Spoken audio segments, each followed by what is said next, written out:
welcome back to Crafts with Fee. Now, today's activity is really simple. Like every week, really simple, but it's really effective. It's just another way of painting. So instead of using a paintbrush, we're going to use celery, and we're going to be making the scales on a fish. So these are the celery prints. They look really cool, don't they? So let's have a look what we need and how we're going to make it.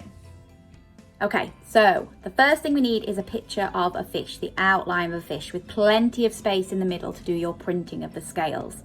I've just drawn this picture, so if you head over to my website, you can print off a copy of your own if you want to, or you can just draw your own. It's totally up to you.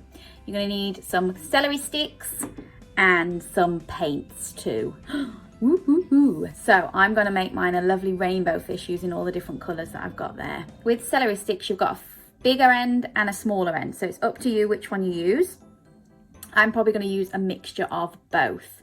So let's have a look. We're going to start with red, and I'm going to use the big end. So just dip it in the paint and make sure it's covered in paint, and then just start printing.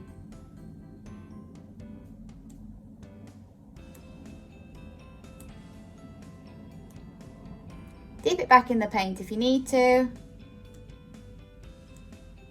And there you have it, the first line of prints. Now, the next one I'm going to do is some orange. So dip your celery into the next one, make sure it's covered, and start stamping again.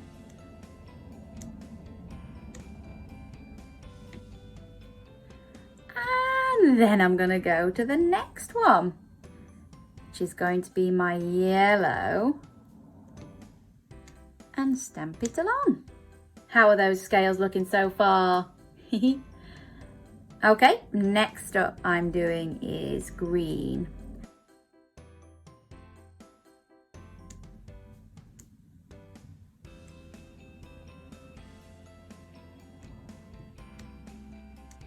And there we've got through all our colours. Now, because I've reached the end, I'm now going to use the smaller end, but start back at the beginning.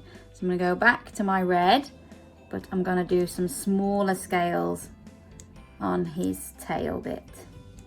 Start with red.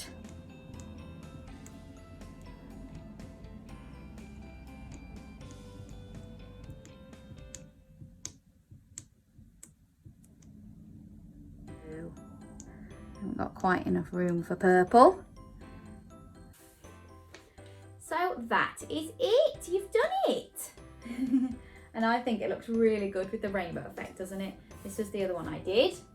So that's just got two colours for the scales, but I've painted his face and his fins and things, so you can always go ahead and do that for yours as well. Just use a paintbrush or your fingers, whatever you've got. But it looks really cool. And I cannot wait to see what your fish look like. So please send me a picture once you've finished it. Remember, you can head over to my website if you want to get an outline of that fish, just a free download of it, and you can print it. I'll put the link in the description below. Also, if you'd like a nice underwater themed story to watch next, go and watch Barry, the Fish with Fingers. That was one of my very first books that I put up, so it's a very old video now, but go ahead and enjoy it. Again, I'll put it in the description below. Thank you very much for watching. Can't wait to see what crafts you've done this week, and I will see you again soon for another one. Bye!